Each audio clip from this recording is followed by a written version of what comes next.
Hello. That was good. Right. Nicht viel. So you guys are back on track. Royal Republic is running high energy rock and roll. But I think it looked like the high energy rock and roll did cost you a little bit of energy. Cost a little bit of energy? Really? Oh, why? I don't know. You know, it's been from 2012, from last record, to 2016, and I know you guys. Now we're rocking and rolling. You guys have been busy, but still, it took you quite a while to come up with. Come up with this? Yes. It took some time. Yeah. How come? How come? It was worth it. We thought it's our third album now, and we need to get it right, like really right, because this is an important album in any band's career. Make it or break it. Pretty much. Well, pretty much.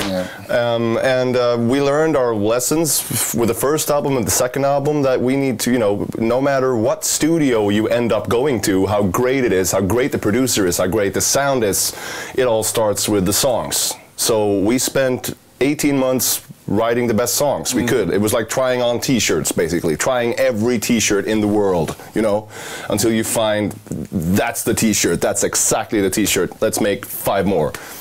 And then you find like a t-shirt that's so ugly and so too tight and like weird colors and stuff, but you can't help but loving it anyway. And that was also the case. Like there were a few wild cards on there as well. That's true. That's true. The first thing that came to my mind though is when I listened to the record and one just, you know, on the side of like, every song on this record is immediately playable live. I mean, there's no fancy schmancy whatever. I thought. Well, there's only fancy schmancy really, but I agree, and we think a lot like that too when we're writing. That's pretty much what we set out to do, actually. I mean, we're actually performing the songs the way they will be performed live, so there is no. I totally understand what you mean. There is not a lot of fancy schmancy shizzle going on, and I mean that's we tend to write out of a live perspective. You know, we write the songs that we want to play live, and we write the songs that people might want to listen to live. Yeah. Then again, I also realized the wildcard songs on this one. So tell me something about it. How did you come up with the idea to go like, let's try this one here? Let's do it like this. Well, it's, you know, it's like broadening everything a little. Yeah, I'd see. We're not about changing our sound, rather just expanding our options. You know, because a lot of bands will lock themselves in a little tiny case of sound. You know, this is our sound, and if we will do anything else now, people will think we're crazy. Yeah. And we don't want to be like that. And we have this already. I mean, we've done when we did the Nosebreakers tour, like the acoustic tour with banjos and fucking hats and boots, you know, and we brought our friends along, and people came to the shows. We didn't even expect to do a tour back then. We did a sold-out European tour, you know. So our fans are obviously very open-minded, and we're not very much about, you know, you can call our music whatever you want. We don't really. It doesn't matter to us. If you call it rock, call it pop rock, call it punk, whatever you want. We just want to make music that we feel good playing and that we think that other people might like. I mean, in the end, we decide what's Royal Republic and what's not. You know what I mean? A lot of people will surely have their opinions on song number 8 to 13 or anything, you know. But this is the songs that we enjoy doing, and some people might say, whoa, that was unexpected, but for us it's very natural. As far as I know, this is the first one for the new record company, right, for Universal. Was there any pressure from that side? Did they go like, well, that doesn't sound like, you know, Royal Republic, track 8 to 13? Mm-hmm. I'd say they care. They care. There were the times in the beginning of the writing of this album when people on the outside, not namely Universal, but you know, people around us had ideas and wishes like, could you sound more like this? Maybe could you do something that sounds like this? You know, and we're not good with being pushed. We kind of do the opposite. If someone tells us to go left, we will go right. You know. So maybe maybe they did that on purpose, actually. Maybe it's reverse psychology. They knew all along. They're professionals, right? So they were like, "Don't make a good record," and we went like, "Fuck you." This. Can you please make the least listenable record of all time? The first video is obviously, you know. Just proof that rock and roll can still be fun, I guess. When I look at Baby, it's like, who's able to really roller skate? You guys? No one. No one. Really? But I mean, we pulled it off really, really well. We had like 5 days, right, to learn how to roller skate, and not only roller skate, but to dance on roller skate. That's right, yeah, exactly. Plus having a bass player who was basically not able to stand up. He had a skiing accident a couple of weeks before. So it's a miracle we pulled through. Yeah, he just got out of surgery. He's back in Berlin at the hotel with his crutches. They're just walking around like a... And we're going on the road now. It's a good plan. He has 9 months of like rehab for his knee now after the surgery. What did he do?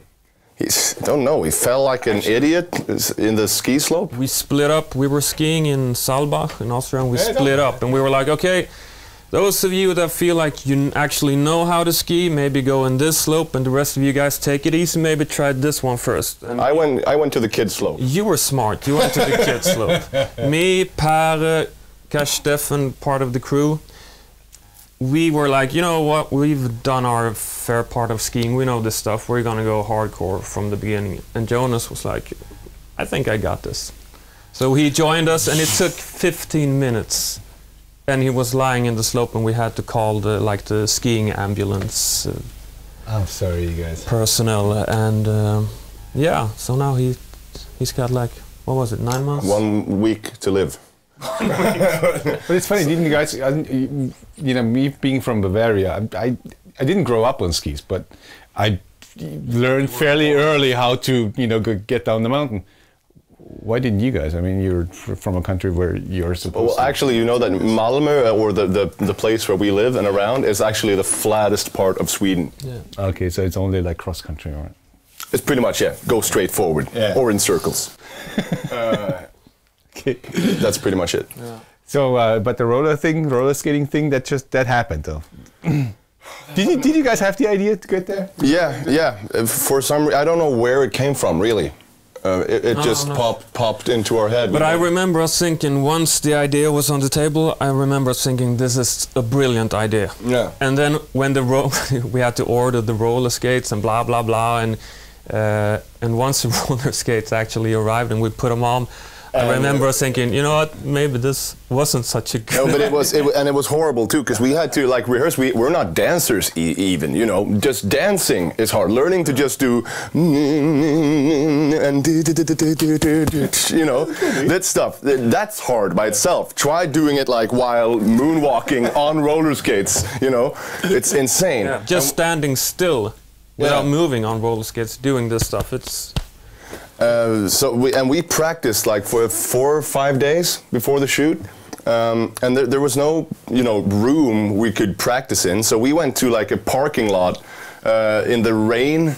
On like it was rain. December. Yeah, it's like December, rainy, windy, minus like 5, and we were standing in winter clothes and with helmets and like this, and roller skating around this parking lot with construction workers standing around like just laughing.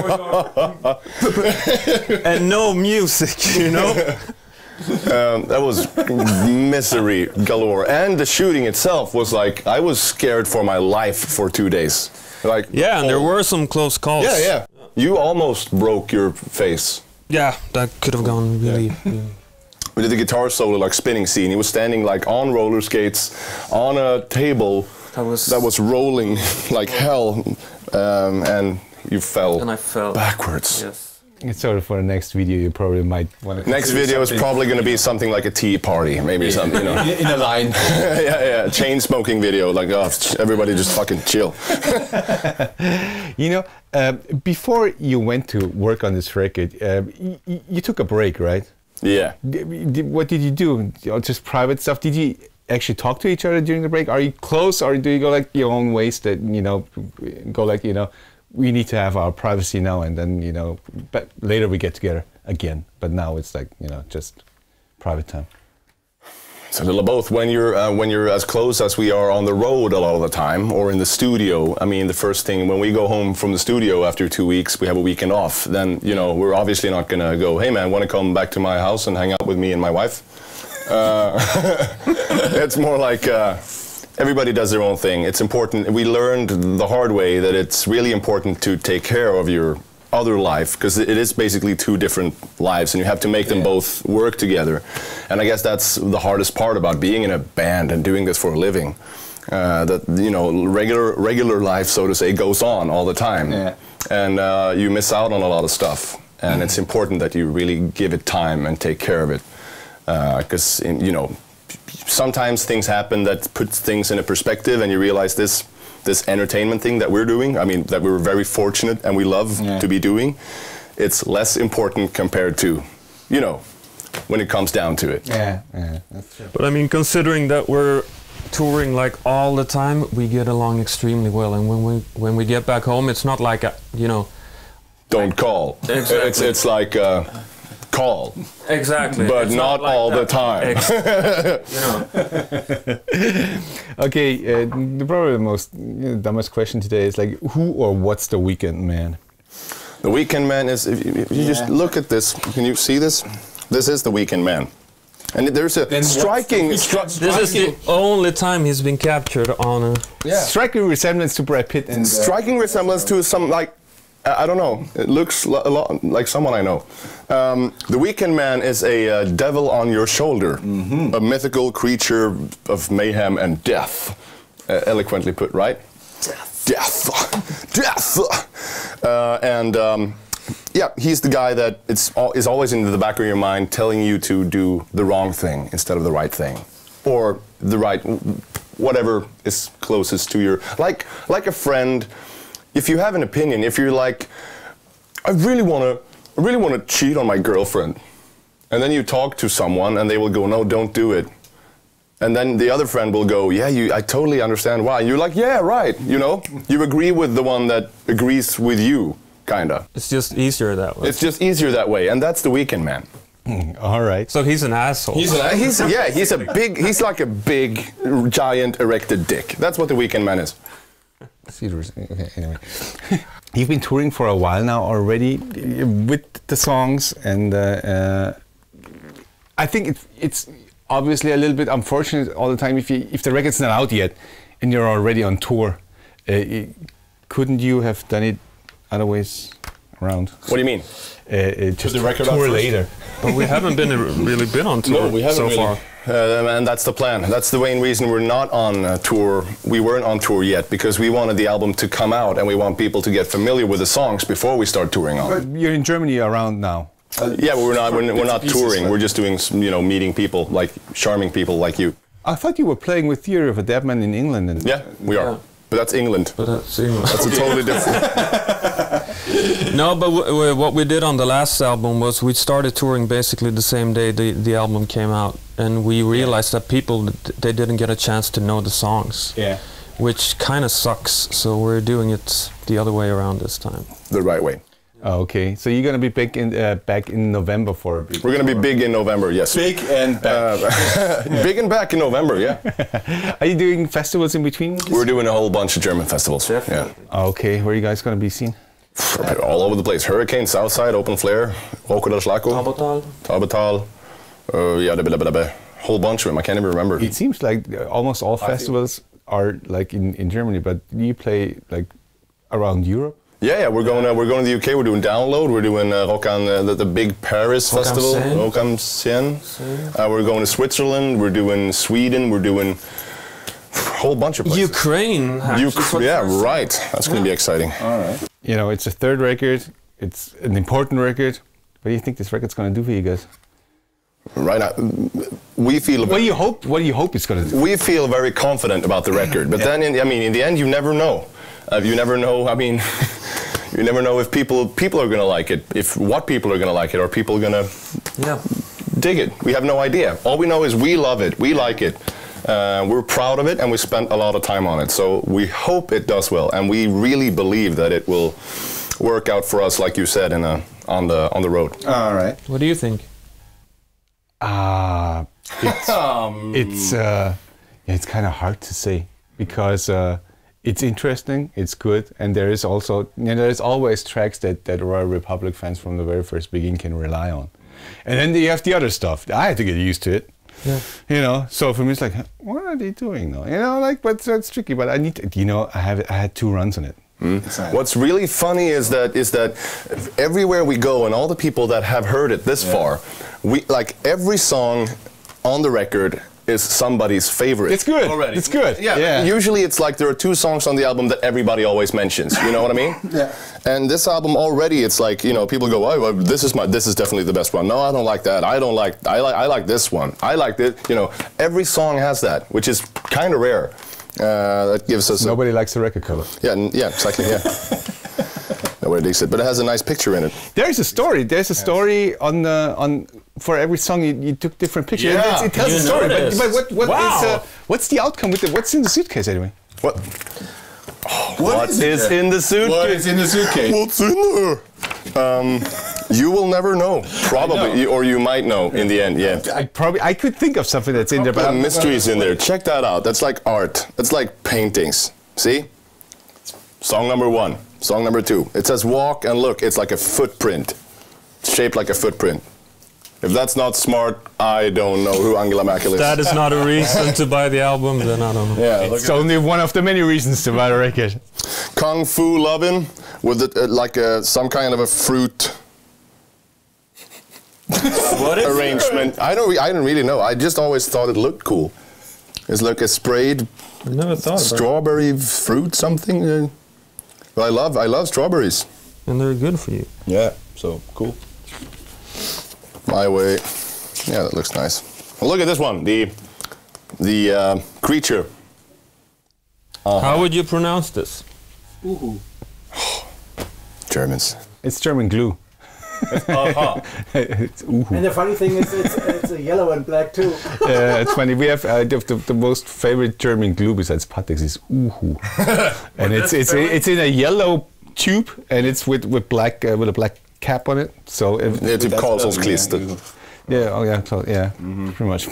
Yeah. That's okay. Yeah, it's all very, very clever. I know. I have some clever questions from some of our listeners that they mailed them in, and there is Bina Höck. I don't know where she's from, but she goes like, "Whoa, the best band in the world, and we can interview them." She's really envious, and she asks if what you guys would teach another audience, in this case a German audience, from Sweden. What is something very Swedish where you think this is really so good, it should be somewhere else too, Like a word or whatever you think. Well, yeah. I mean, it could be. It's easy. It sounds pretty boring, but I guess the meatballs is really killing. Like, it's. How are they pronounced correctly? Köttbullar. Köttbullar med potatismos och gräddsås och lingon. But we're not talking the meatballs you get at IKEA. That's what made them famous here, so we know the rest. That's not real meatballs. I would give you like my meatball recipe. Yeah. And the mashed potato thing. And the cream sauce. And the lingon. I don't know what lingon is called. I don't know what lingon. It's like the little... Yeah, that is good. I don't know. Do you have lingon? Lingonberry? Is that a word? Of course they have lingonberry. Don't they? I'm not so sure. Mr. Camera dude? It's something close to cranberry or something? It looks kind of like... It's like little red berries in a jam. And it tastes like heaven. All right. So no... All this rote Grütze. I don't know. Lingon. Maybe they're talking about could be. Yeah, Preiselbeeren could be. Yeah. Well, that's a pretty lame answer, I guess. But a good meatball recipe, like not IKEA meatballs. All right. There's a guy called Max. He asks, which bands influenced you the most when you were young, and how come that you have become such a good band? He's actually saying that. My biggest influence before this band was definitely Nirvana. That was the main band. Yeah. That's really cool, credible. But it's like I can't think of any other band if it's like influencing in a way that, because Nirvana was the band that actually made me want to pick up the guitar and learn a few songs and rock out. But it's funny because Nirvana is not a guitar band or a band where every guitarist says, "Well, this is so cool." No, it's more of a keyboard band, right? And the chorus is in the back, Now you know what I mean. It's not like they play like. But Kurt was an awesome guitar player, though. Okay. Yeah. I don't know. I think so. And he was like too good for it. Really. He was too good for this world. Yeah. I actually have. I'm not that credible. Mine is more. I grew up in a family of musicians, and they, feeded me with it. It's basically a Beatles museum back home. So that's where. Yeah. I'm really thankful for that. But what made me pick up my first guitar riff that I learned, I think I was 7 or 8 or something, and that was like the first time, apart from just sitting and doing this, I learned a Take That song, Back for Good. I asked my dad to pick it out for me and teach me to play that. Yeah.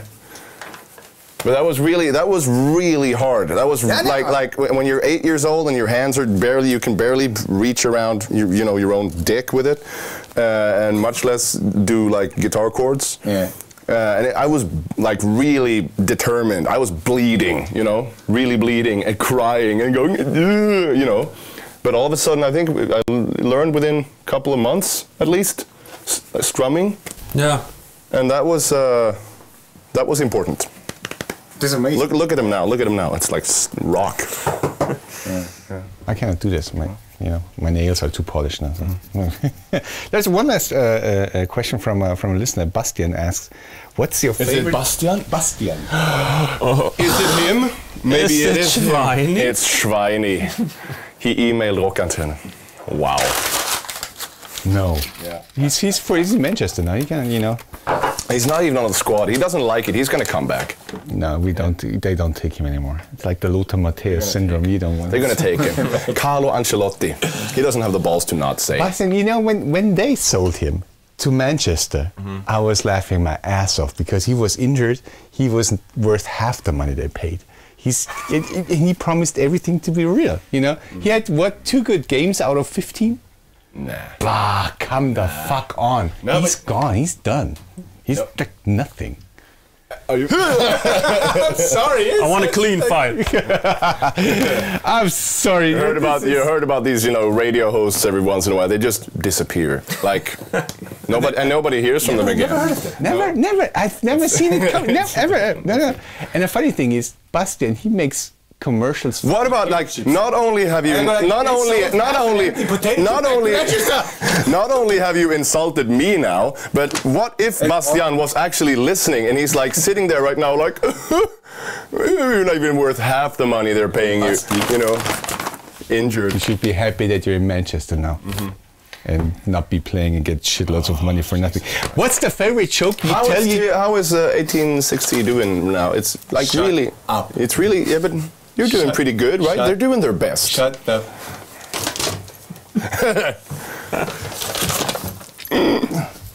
I know. I know. Bayern is a good team, and nobody likes them except you and whatever. What's the third question from Bastian? What's the third question is from Bastian? Look at Bastian. Look at. What's the favorite joke you guys tell each other on stage? Favorite joke? Yeah. I don't know how you get to this. How you get the idea that you guys are telling jokes on stage? Yeah, no, we used to tell a lot of jokes on stage back when we just had one album. The album was 36 minutes, the first one. Yeah. And we had to play for 90 minutes on some nights. So we had to fill it up with a lot of shit. I even kissed Hannes on a few occasions to just get some air into the show. But I guess we don't. There's a lot of like inside jokes when you spend as much time with such a anywhere you do, whatever you work with, or if you're hanging out with friends. But there's a lot of inside humor that no one else will ever get, even if we try to explain it. Stupid if we try to. It can be just stupid words. I will walk over to Hannes sometimes and just scream something in his ear while he's playing a solo, and I like try to get him to fuck up on purpose, like lick his neck and stuff like that, just to. But it's not gonna happen, right? He doesn't. Nah. He never missed so far. No. You didn't have too many like falling outs. You fell off stage once in London during Tommy Gun. Yeah. And that's actually on YouTube somewhere, I think, on a really grainy. This was back in the day, man.